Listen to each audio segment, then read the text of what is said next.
The sun, a bruised orange, bled across the horizon, casting the whispering canyons in a final, dramatic wash of rust and shadow. Grant gripped the steering wheel, knuckles white, the pickup truck's suspension groaning under the weight of his equipment.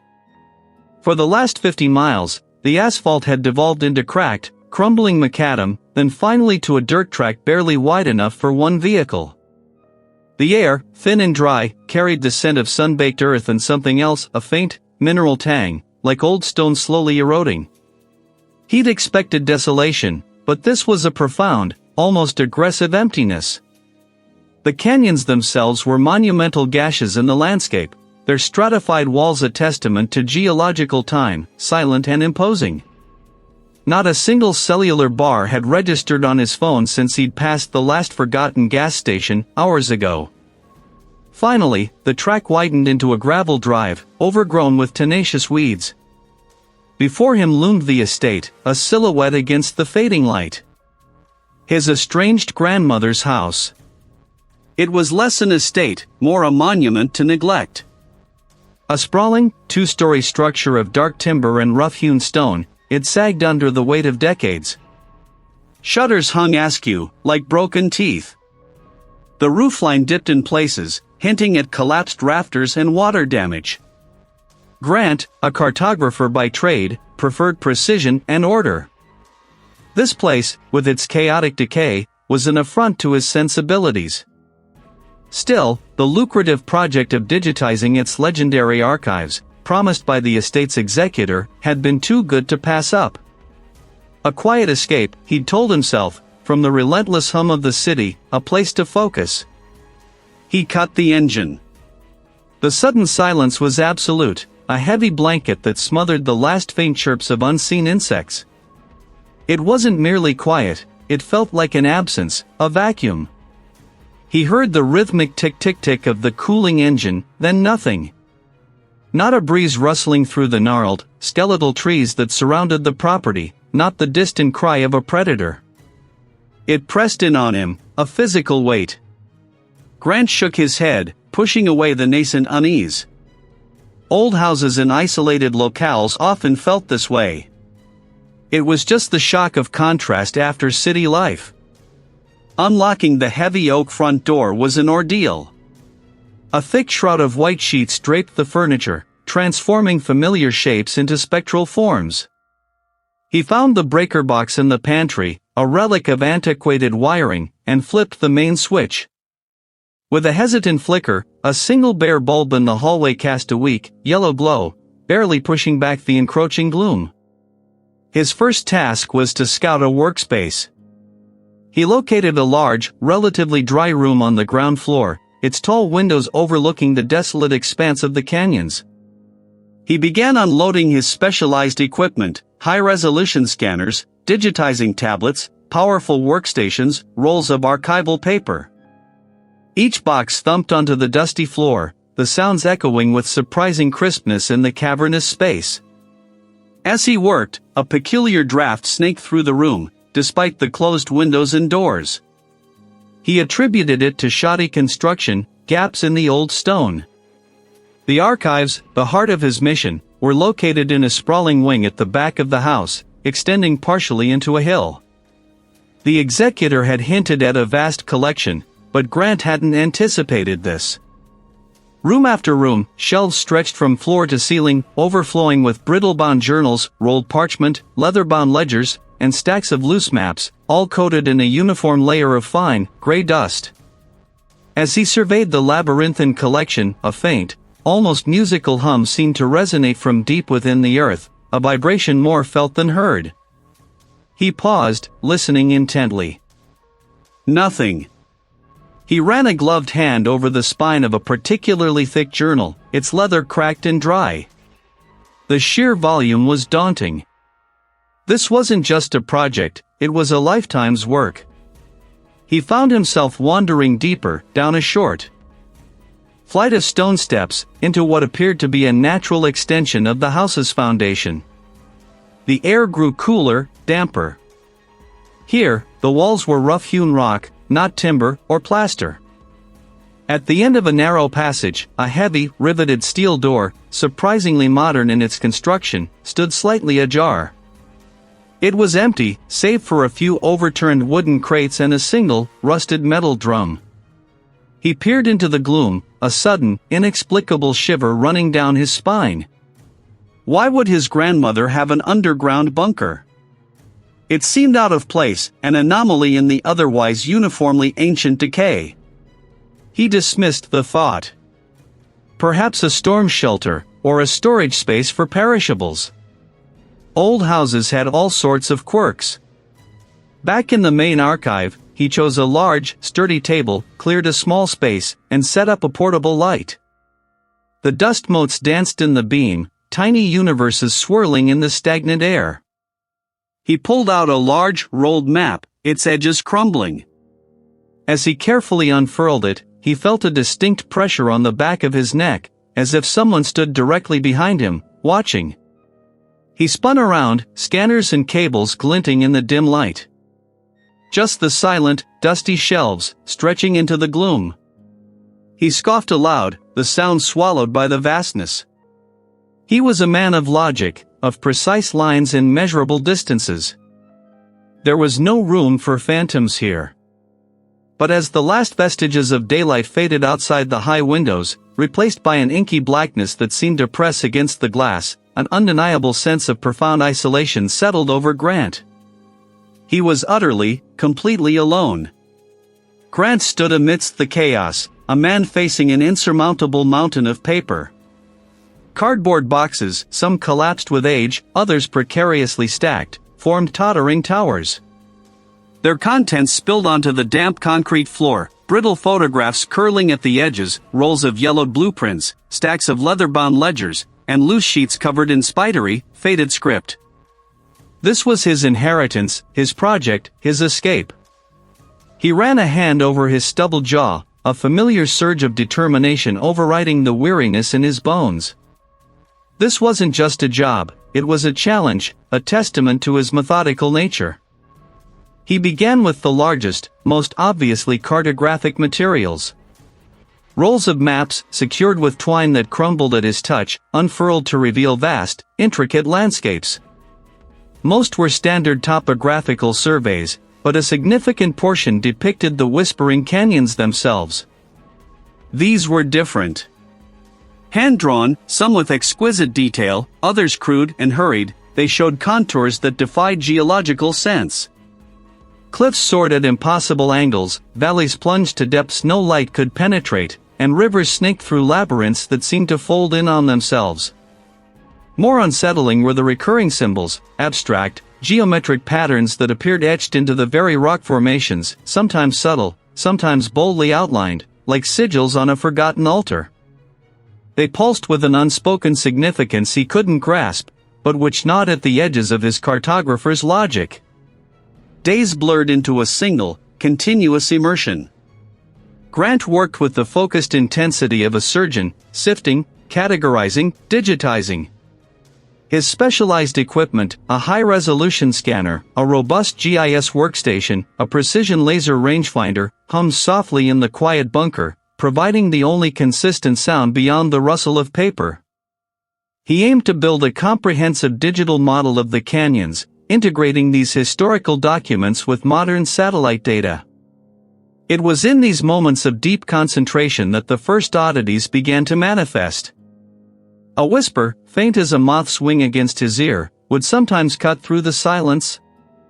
It wasn't a distinct word, more a breathy exhalation, a sibilant sigh.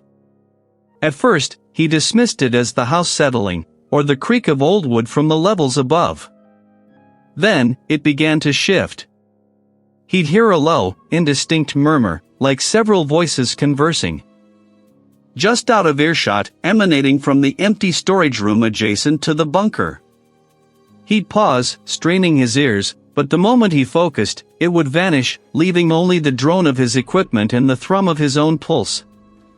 One afternoon, while cross-referencing a particularly bizarre canyon map, he distinctly heard a thought echoed in his own mind, "You won't find it there." It was his own internal voice, yet it felt external, an intrusion. He shook his head, blaming fatigue. He'd whip his head around, but nothing would be there, only the stacked boxes, the silent concrete walls. His eyes would burn, trying to catch the phantom, but it always eluded him, leaving only the impression of something slipping away. The temperature drops were more undeniable. It felt like walking through an open freezer door, then stepping back out. He checked the old, unreliable thermostat, but it offered no explanation.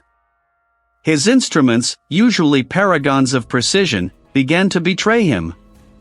While attempting to calibrate his GPS unit against a geo-referenced point on one of the hand-drawn maps of the canyons, the display flickered, showing coordinates hundreds of miles off course, placing him in the middle of an ocean.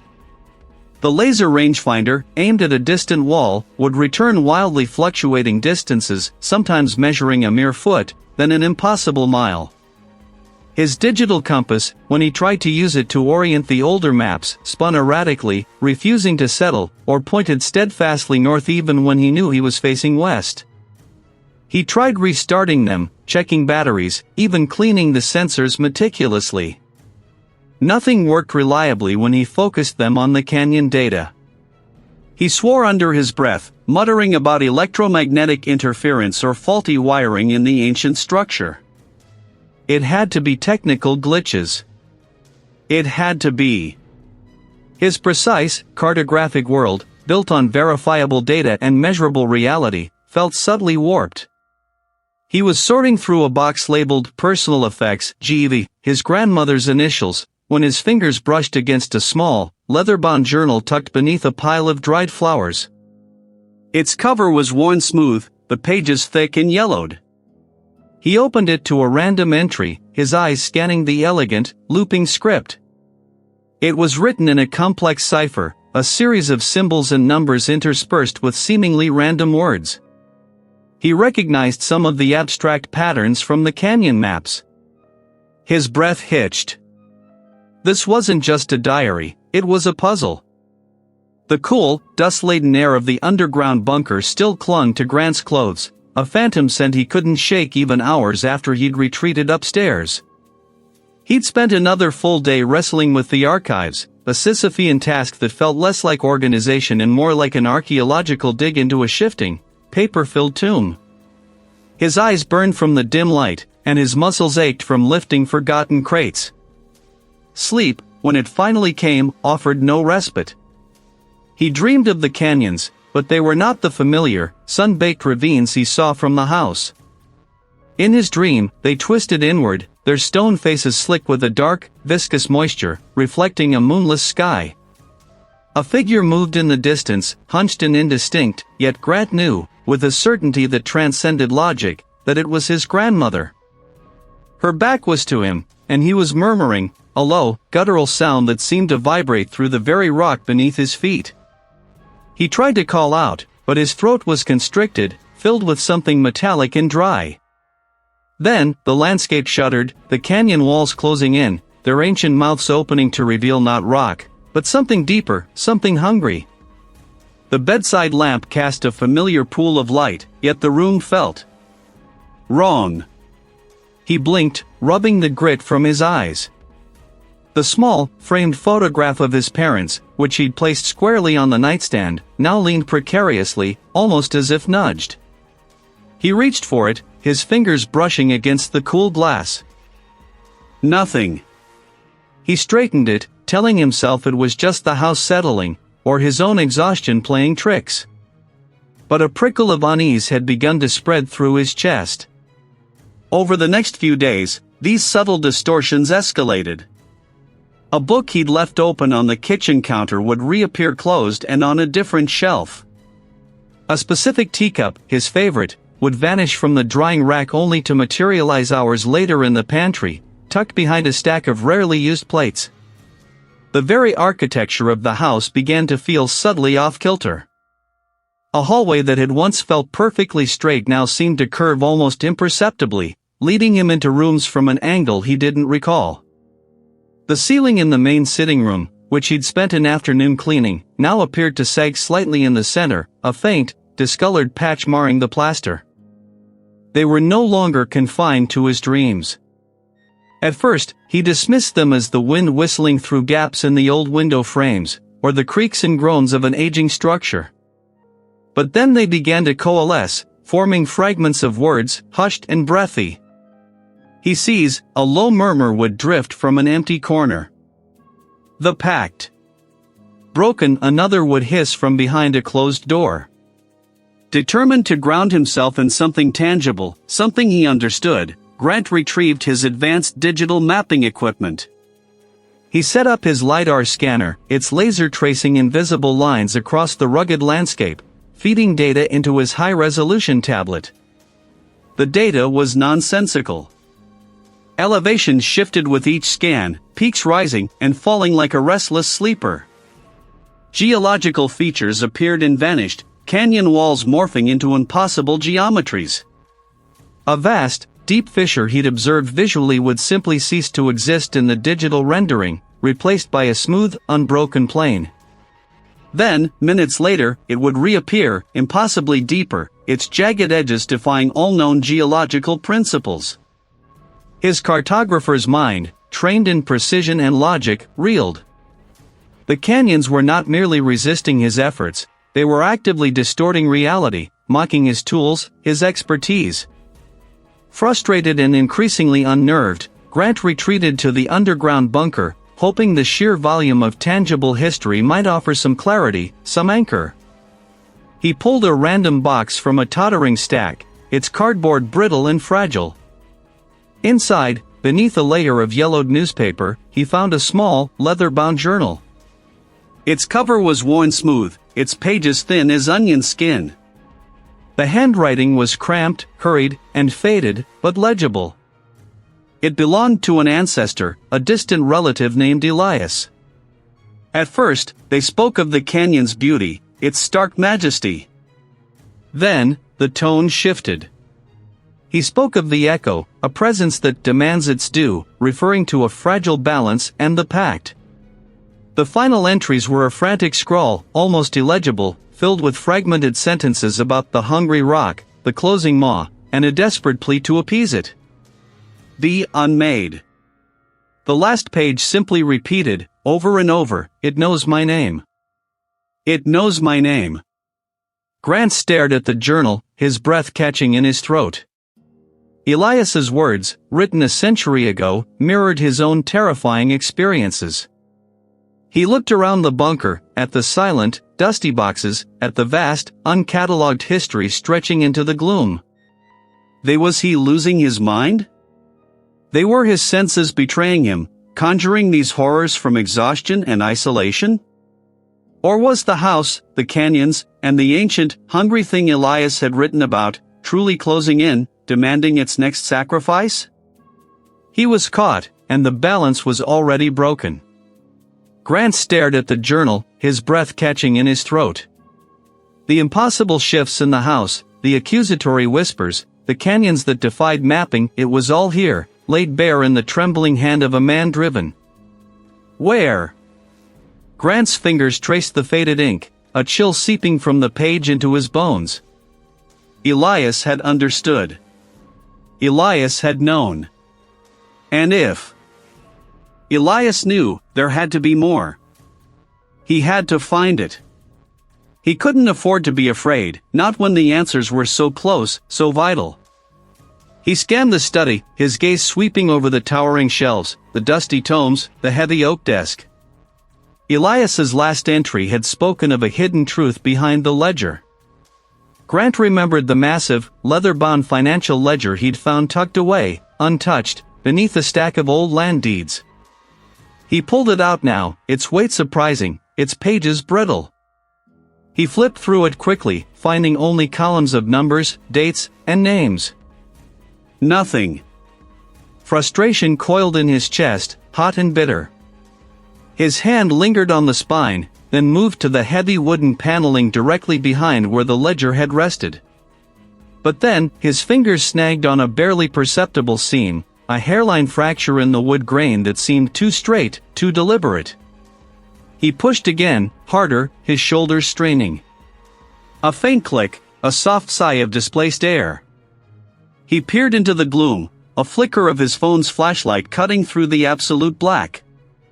Stone steps, rough-hewn and uneven, descended steeply into the earth. This wasn't just a hidden closet. This was a descent. Gripping the phone, he began his careful descent into the underground bunker. The stone walls, slick with condensation, glistened faintly in the beam of his light. The metallic tang intensified, mingling with the earthy dampness and a strange, faint sweetness that prickled the back of his throat. It felt ancient, sealed off, a secret held captive beneath the foundations of the house. At the bottom, the space opened into a low-ceilinged chamber, smaller than he'd anticipated, but packed with more secrets than he could have imagined. Shelves carved directly into the rock walls held stacks of journals, their bindings ranging from crumbling leather to more recent, brittle cardstock. Different sizes, different colors, but all clearly handwritten. Generations. His grandmother's neat script, another's flowing cursive, a third spidery scrawl.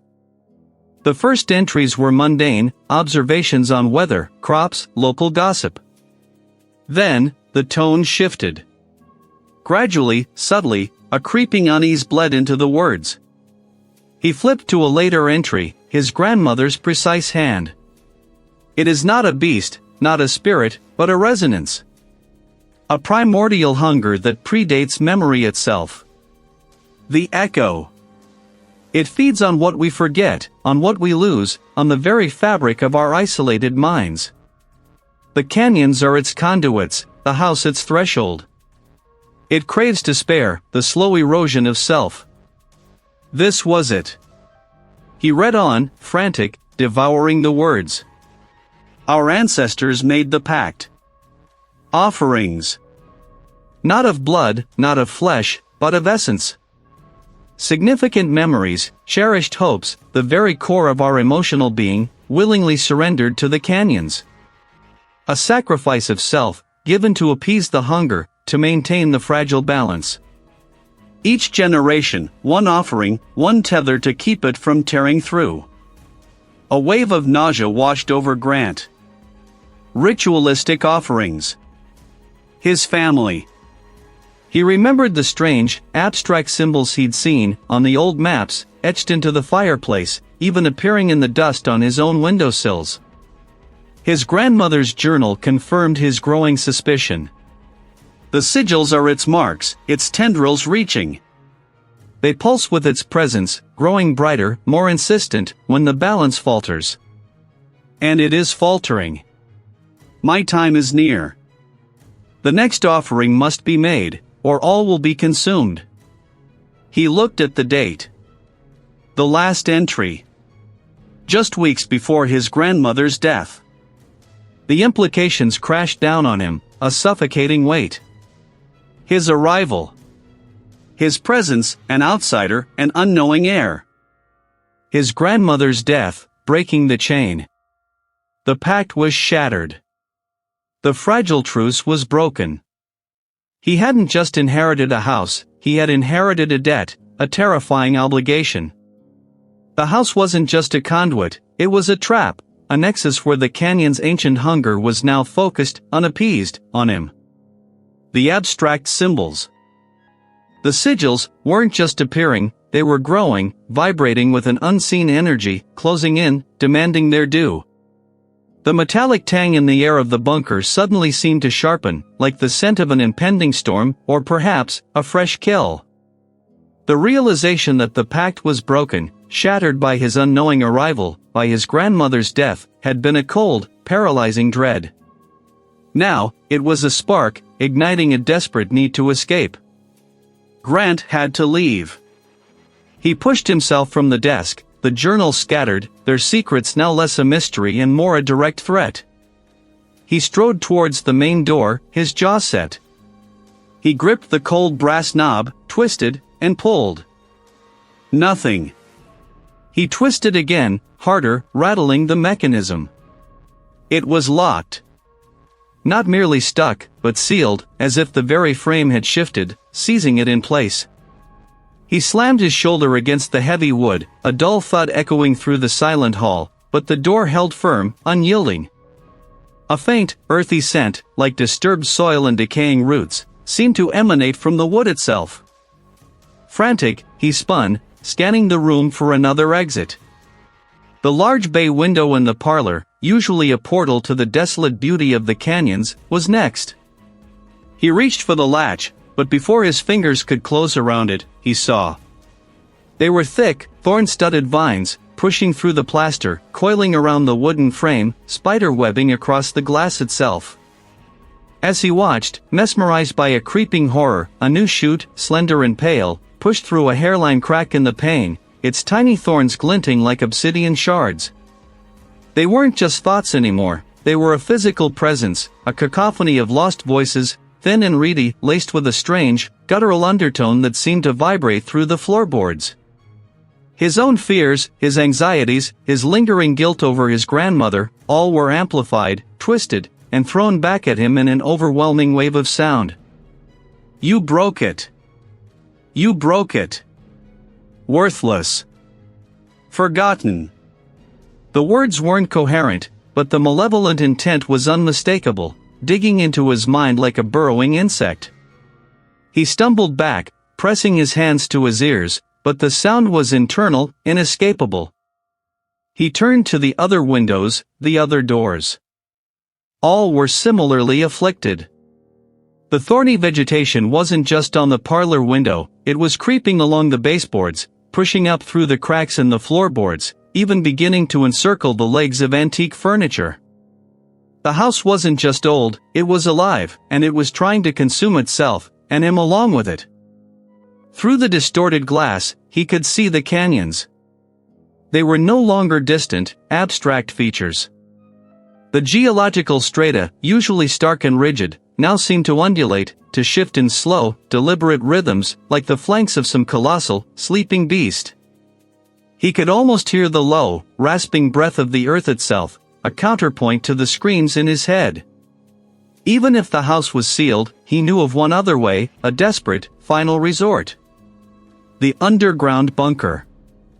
It was a relic, a forgotten part of the estate he'd only recently rediscovered, built during some forgotten paranoia. The steel door to the bunker was heavy, but it wasn't locked. He fumbled for the light switch. The bunker was a single, Spartan room, filled with dusty shelves of ancient, preserved foods and a cot. From it, a thin, black root, identical to the thorns upstairs, extended, slowly, imperceptibly, along the floor towards the cot. The bunker, his supposed escape, was already being breached. As he stood there, the air in the bunker grew thick, heavy with the weight of forgotten despair. A figure materialized in the gloom at the edge of his vision. It was a woman, her face gaunt, her eyes wide and vacant, dressed in clothes that seemed impossibly old. She reached out a hand, not to him, but to an unseen tormentor, her mouth open in a silent scream.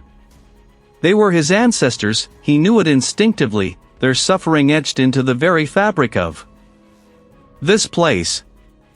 He clawed his way back upstairs, gasping, the air in his lungs feeling thin and inadequate. The house was a cage, the canyons a living wall. Every path led back. Every escape was an illusion. The vivid, waking nightmares of his family, their haunted eyes, their silent screams, they were not just visions. They were memories, seeping into him, claiming him. He stood in the center of the parlor, the thorny tendrils now visibly thicker, snaking across the floor. He was not just trapped, he was marked. The echo wasn't just an ancient entity, it was a consciousness, and it wanted something specific from him. A new sacrifice. A new balance. And he, Grant, the cynical urban cartographer, was its chosen prisoner. There was no escape. Only understanding what the entity demanded. He backed away, out of the underground bunker, slamming the steel door shut behind him, as if that could somehow contain the horror. Every path led back.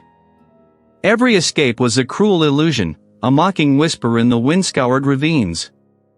He stumbled into the main hall, his knees giving out, the rough Persian rug scratching against his cheek as he fell. His breath hitched, a ragged sound in the cavernous silence. The fear, raw and visceral, was still a cold knot in his stomach, but beneath it, a new, colder clarity began to form. Running was pointless. Hiding was futile. The echo wasn't something to outwit or evade, it was something to understand. If he was trapped, then the only way forward was deeper in. To face the thing, to dissect its rotten heart, to find the flaw in its ancient design. A desperate, suicidal thought, perhaps, but it was the only one that offered a semblance of control in a world that had utterly fractured around him. He pushed himself up, his muscles stiff, his head throbbing with a dull ache. The archives.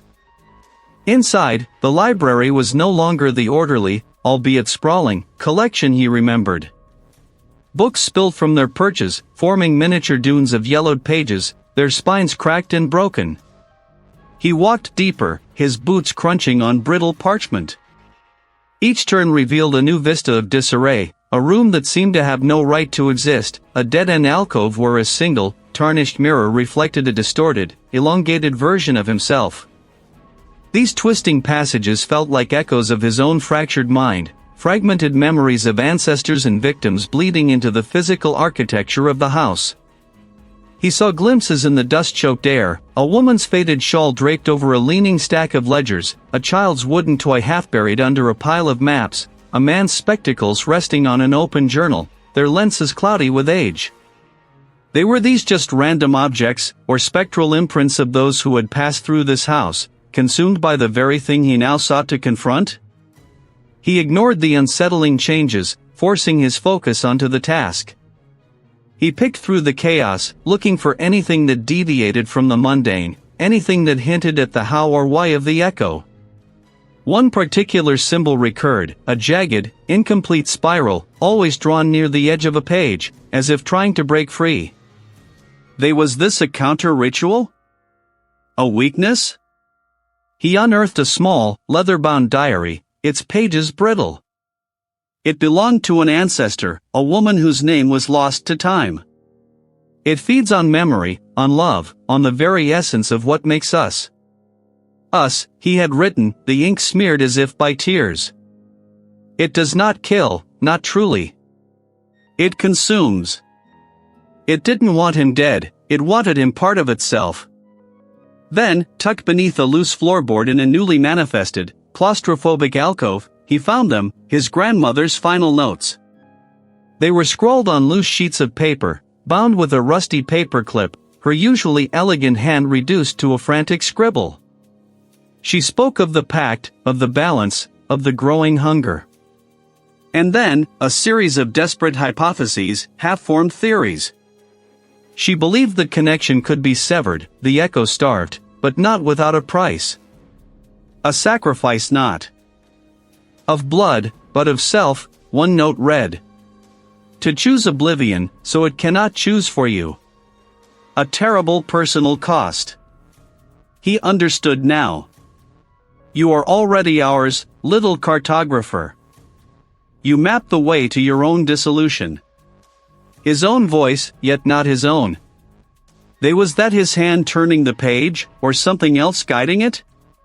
The distinct sensation of his grandmother's frantic despair began to seep into his own, an unwelcome guest settling deep within his skull.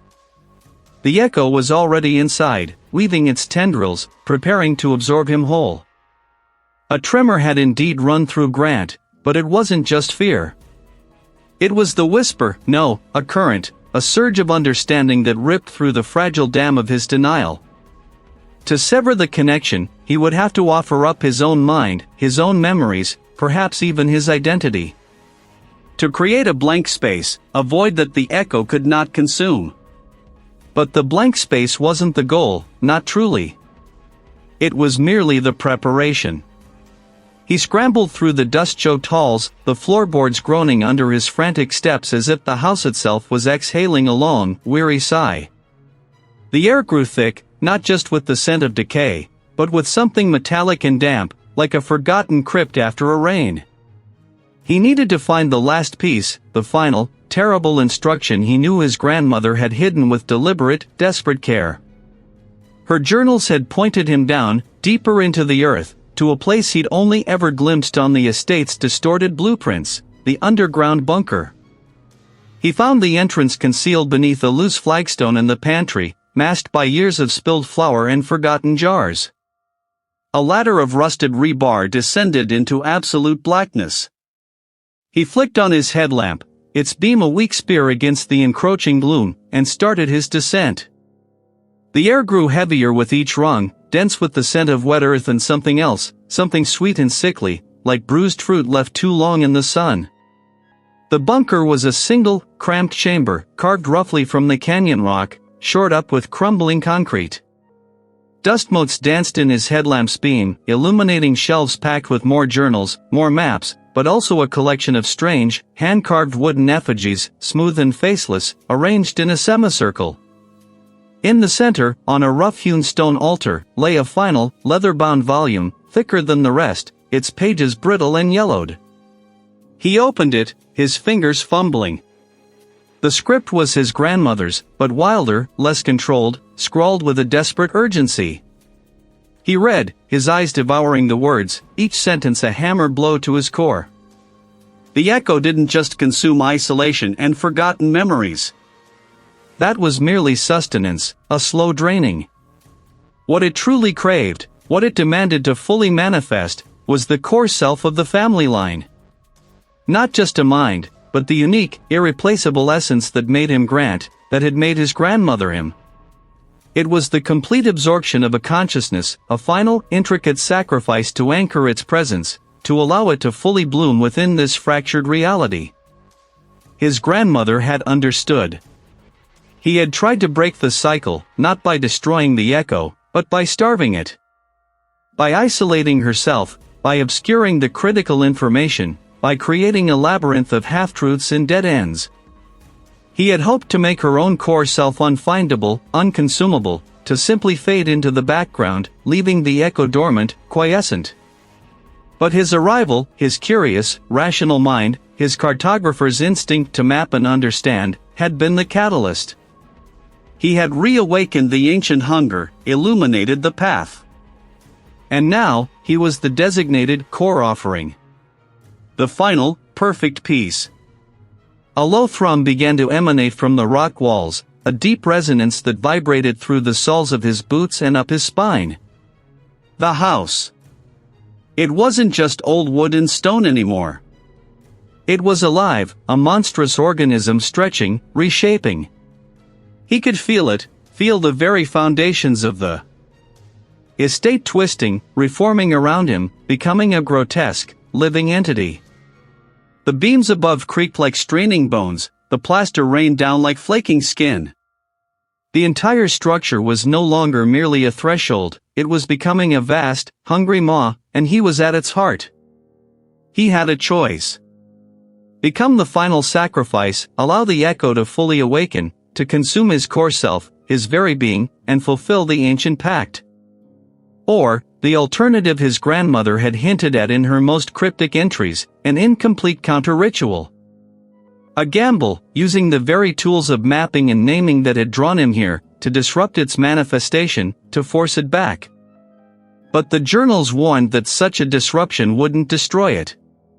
It would merely shatter its nascent form, unleashing its full, unbridled fury upon the world outside the canyons, a raw, untethered malevolence without a focal point. A global catastrophe in exchange for his own life.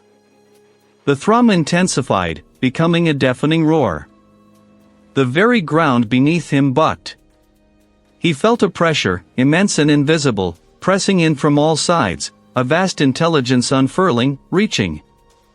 He opened them, his gaze fixed on the final, unwritten page of the journal, then to the crude map beside it, a half-finished diagram of ley lines and focal points, incomplete, dangerous. Grant, the cynical cartographer, the man who believed only in what he could measure and define, made his choice. He would not be consumed. The echo's presence became overwhelmingly physical then, a crushing weight, a silent scream that filled his mind, tearing at the edges of his sanity. The bunker walls began to weep a viscous, black liquid. The wooden effigies on the altar tilted, their smooth faces seeming to twist in silent agony. He grabbed the incomplete map, his fingers slick with the black ooze, and began to trace the lines, his breath coming in ragged gasps, his mind racing against the encroaching oblivion. The air in the underground bunker was thick with the scent of damp earth and something else, something metallic and sharp, like old blood mixed with ozone. Grant stood before the central conduit, a carved stone plinth pulsing with a faint, internal light that seemed to leach warmth from the very air. His hands, though steady, were cold. He knew the cost now. To sever the connection, to disrupt the ancient current that flowed through the canyons and coalesced here, he had to offer a void. Not a sacrifice of life, but of self. It was a terrifying prospect, a self-erasure, but the alternative, becoming the core offering, a living battery for its insidious expansion, was far worse. He gripped the rough, cool stone, feeling a hum vibrate up his arms.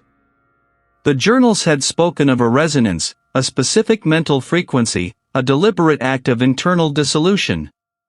He closed his eyes, forcing his mind to unravel, to pull apart the threads of his identity. He thought of his childhood apartment, the smell of dust motes dancing in sunlight. He pushed it away.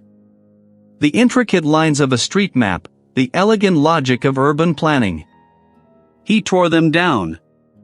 His grandmother's stern, knowing gaze. He blurred it into obscurity. The echo responded immediately. It wasn't a roar, but a pressure, like the canyons themselves were collapsing inward on his skull. Each sound was laced with a phantom memory, not his own, but alien, invasive, trying to anchor itself in the space he was attempting to clear. He gritted his teeth, pressing harder against the plinth. He visualized a blank slate, a white-hot emptiness, burning away every impression, every learned fact, every emotional attachment. This was the counter-ritual, as the journals called it, a deliberate act of mental immolation. A wave of nausea washed over him, blurring his vision even through closed eyelids. It wanted him to resist, to fight, to remember who he was, because that was its fuel. But Grant, for the first time in his life, refused to map, refused to define, refused to be. He surrendered to the unraveling. He let go of the anger at his grandmother, the quiet satisfaction of a perfectly rendered street grid, the faint, lingering hope for a quiet future. He let them drift like ash on a wind, watching them dissipate into nothingness. The resistance intensified. His head throbbed, a drumbeat against his skull. He felt phantom hands tugging at his hair, his clothes, trying to pull his back from the precipice of non-existence. The metallic tang in the air sharpened, stinging his nostrils, almost tasting of raw, electrical fear. It was a sound that spoke of vast, unfathomable age, of patient hunger, of an entity that had always been and would always be. Then came the reveal. He saw not a severing, but a rerouting. The journals hadn't described a way to destroy the echo, only to redirect its flow, to create a temporary, dormant reservoir. And that reservoir, he realized with a horrifying clarity that pierced through his self-imposed oblivion, was him. His mind, emptied and receptive, would not be a blank.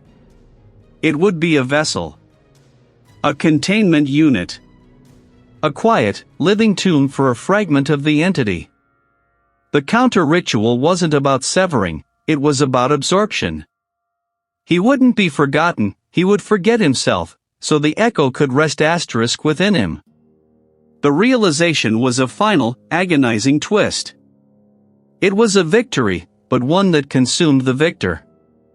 He wasn't breaking the pact, he was fulfilling it in a new, more intimate way. A final, shuddering tremor ran through the underground bunker. The pulsating light on the plinth dimmed, then vanished completely. Grant slumped against the stone, his eyes still closed. He felt nothing. No fear, no relief, no anger. His memories were gone, not fragmented, but simply absent. His personality, the cynical cartographer who sought order in chaos, had been meticulously unstitched. the metallic scent had faded. He looked at his hands, then around the room, then back at his hands. There was no recognition, no past. Just a present. He stood, his movements slow, deliberate, like a machine being started for the first time. He walked out of the bunker, up the winding steps, and into the house. The house was still. An unnatural calm had settled over the estate, a stillness that felt less like peace and more like a held breath. Grant moved through the familiar rooms, yet they held no familiarity for him. He saw the archives, the maps, the journals, but they were merely objects, devoid of context or meaning. He was a vessel.